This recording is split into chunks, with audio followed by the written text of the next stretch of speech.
Hello friends, मैं junior Khan और आप लोगों का जूनियर खान जीएस में स्वागत है। दोस्तों, आज का टॉपिक है सैयद वंश।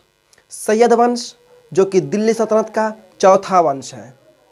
वह वंश जिसने दिल्ली सल्तनत पे 5 वंशों में चौथा वंश है जो कि दिल्ली सल्तनत पे शासन किया, सैयद वंश। दोस्तों, इससे पहले प्रथम जो आपका वंश था, ये दिल्ली सल्तनत पर जो शासन किया, वो आपका था पहला वंश गुलाम वंश। उसके बाद खिलजी वंश, फिर तुगलक वंश, फिर सैयद वंश। दोस्तों, सैयद वंश के बारे में हम लोग आज चर्चा करेंगे। तो बिना कोई देर के हुए वीडियो को शुरू करने से पहले आपसे एक छोटी सी गुजारिश है कि अगर आप हमारे चैनल पर नए आए हैं तो हमारे चैनल को सब्सक्राइब करें और हमारे वीडियो को देखने के बाद पूरी बात करें, स्किप ना करें, वरना कोई बात छूट जाएगी। उसके बाद देखने के बाद अगर पसंद आए तो लाइक करना ना भूलें। तो चलिए वीडियो को शुरू करते हैं। सैयद वंश। दोस्तों, इसका संस्थापक, सैयद वंश का संस्थापक पहले जान लें। आपके सैयद वंश दिल्ली सल्तनत पे, दिल्ली पर जो हमारी राजधानी है इस समय, दिल्ली पर इसने कब तक राज किया?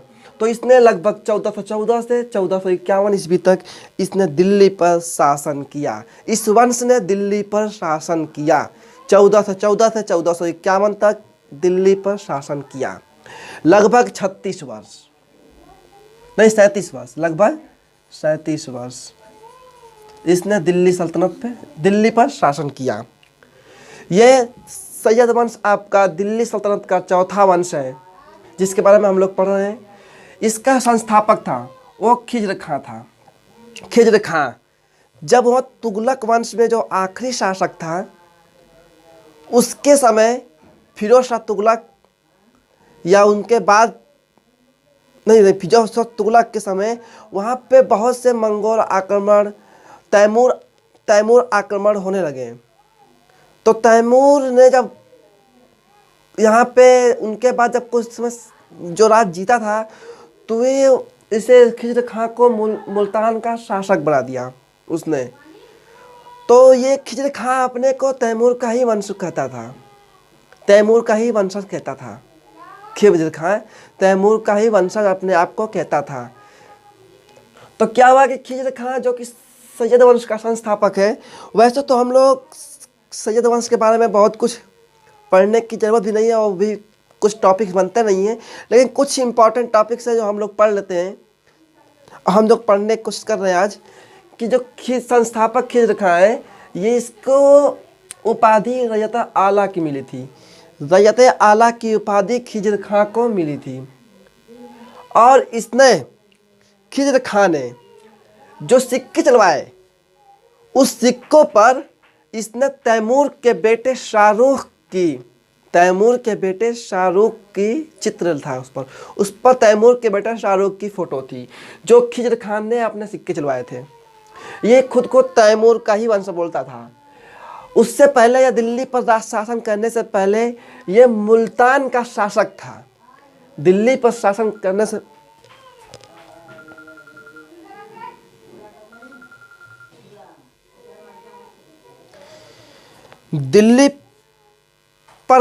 करने से पहले यह मुल्तान का शासक था। आपका मुल्तान का शासक था खिज्र खां, दिल्ली पर शासन करने से पहले।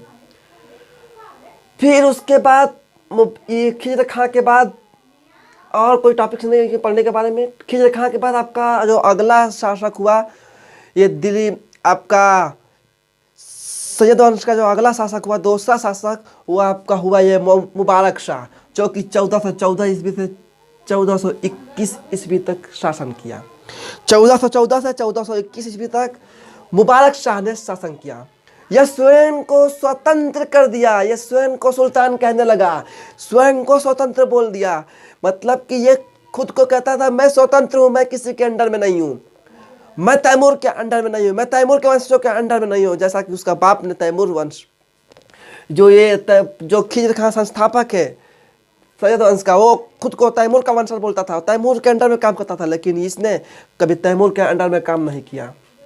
यह खुद को स्वतंत्र कहता था और इसने एक उपाधि धारण की जो नायब अमीरुल मोमिनीन की उपाधि इसने धारण की। नायब अमीरुल मोमिनीन मुबारक शाह ने आपकी, इसने नायब अमीरुल मोमिनीन की उपाधि धारण की। उसके बाद दिल्ली सल्तनत पे शासन करने वाला सबसे योग्य शासक आपका था मुबारक शाह, जो कि 14 से 1421 ईस्वी तक शासन किया। ये नायब अमीरुल मोमिनीन की उपाधि धारण की थी और यह स्वयं को स्वतंत्र महसूस करता था। लेकिन इसके कुछ विरोधी भी थे, कुछ इसके विरोध करने वाले भी थे। जैसे आपका उत्तर में खोखर थे, वहाँ पे जसरत शासन कर रहा था, और आपका यहाँ पे इधर जौनपुर में इब्राहिम शाह थे, जो कि शक्की वंश के संस्थापक थे। इब्राहिम शाह जौनपुर में इसका विरोध करते थे।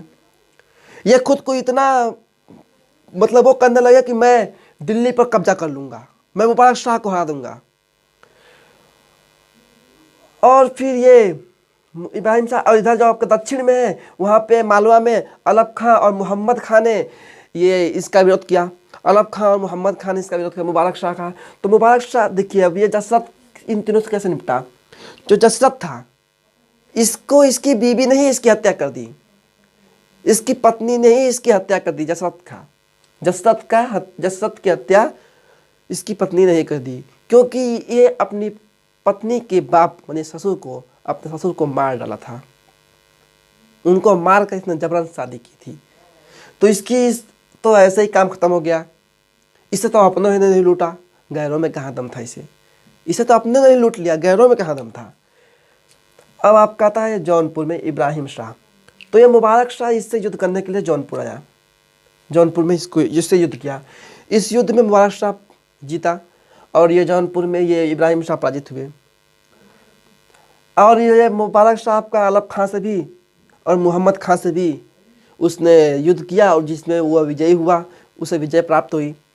उसके बाद इसकी हत्या हो गई 1421 में इसकी हत्या हो गई। उसके बाद आपके मोहम्मद शाह आए। तो मोहम्मद शाह कैसे आए? इसकी हत्या जो जिसने की थी वो था सरवर उल मुल्क ने मुबारक शाह की हत्या की। 1421 में। उसके बाद ये स्वयं को बागडोर संभाल लिया था। इसने दिल्ली सत्ता पर स्वयं की बागडोर संभाली थी। इसने मोहम्मद शाह को वो शासक बनाया, लेकिन वो कठपुतली था। ये स्वयं शासन करता था, स्वयं हर चीज़ लागू करता था, हर नियम कानून इस पे ही लागू करता था। लेकिन कहते हैं ना कि जब ये सरवर उल मुल्क अपने हाथों में सत्ता लिया हुआ था, तो उसी समय कमाल खां ने इस पर आक्रमण कर दिया। कमाल खां, और इसका करीबी भी था कमाल खां। जब कमाल खां ने इस पर आक्रमण किया तो ये युद्ध में पराजित हुआ और कमाल खां विजयी हुआ। तो वैसे तो कमाल खान अयोग्य था, ये अयोग्य शासक था। कमाल खां की जो अयोग्यता थी, इसकी वजह से मोहम्मद शाह के हाथों से छोटे छोटे राज्य स्वतंत्र होने लगे। उसके हाथों से सत्ता धीरे धीरे जाने लगी, छूटने लगे सत्ता। तो उसने मोहम्मद शाह ने आपका बहलोल लोदी को बुलाया दिल्ली में। बहलोल लोदी को इसने मोहम्मद शाह ने एक उपाधि दी, खाने खाना की उपाधि मोहम्मद शाह ने बहलोल लोदी को दिया, खाने खाना की उपाधि। तो बहलोल लोदी सोचा कि इसने उड़ी ससुरा, अगर हम दिल्ली पर आक्रमण कर दे तो हम वहाँ का शासक बन जाएगा। अगर हमारे में कुछ है तब है ना, ये मतलब कुछ है तब है ना, ये मोहम्मद शाह इसको बुला रहा है दिल्ली में और बहलोल लोदी को खाना की उपाधि दे रहा है। ये लगा उछड़ने, अपने मन ही मन खूब फूला इसने। तो इसने दिल्ली पर आक्रमण भी कर दिया, लेकिन ये पराजित हुआ। तो इसने दिल्ली पर शासन करने का सपना छोड़ दिया। तो मोहम्मद शाह की हत्या हो गई। तो मोहम्मद शाह की हत्या के बाद आपका आया अलाउद्दीन आलम शाह, जो कि आपका सैयद वंश का अंतिम शासक अलाउद्दीन आलम शाह था। अलाउद्दीन आलम शाह को यूं बोलिए कि अयोग्यों से भी अयोग्य था। ये अयोग्यों में सबसे योग्य शासक था। अयोग्यों में वो था अलाउद्दीन आलम शाह। इससे पहले यहाँ पर शासक बनने से पहले ये एक सूबेदार था। इसने समझा कि ये बड़ा लफड़ा है, दिल्ली पर शासन करने में बड़ा वो है, बड़ा लफड़ा है। तो इसने कहा कि हम सूबेदार ही ठीक हैं, हम सूबेदार ठीक हैं, हम सूबेदार ही बने रहेंगे, हम शासक नहीं बनेंगे। सोच लीजिए कि ये घोड़े की सवारी छोड़कर गधे की सवारी किया इसने। घोड़े की सवारी छोड़कर इसने अलाउद्दीन आलम शाह ने गधे की सवारी की, और ये गधा था भी, इसने गधे की सवारी की। ये जो आपका था 1443 से 1451 ईस्वी तक शासन किया, और फिर एक छोड़कर अपना सूबेदार का ही पद पर चला गया। जब दिल्ली की सत्ता खाली हुई तो बहलोल लोदी, जो कि सपना देखना छोड़ दिया था दिल्ली पर शासन करने का, जब दिल्ली की कुर्सी खाली हुई तो वो तुरंत उस पर आक्रमण किया और वहाँ का शासक बन बैठा। और वहीं से उसने बहलोल लोदी ने लोदी वंश की शुरुआत की।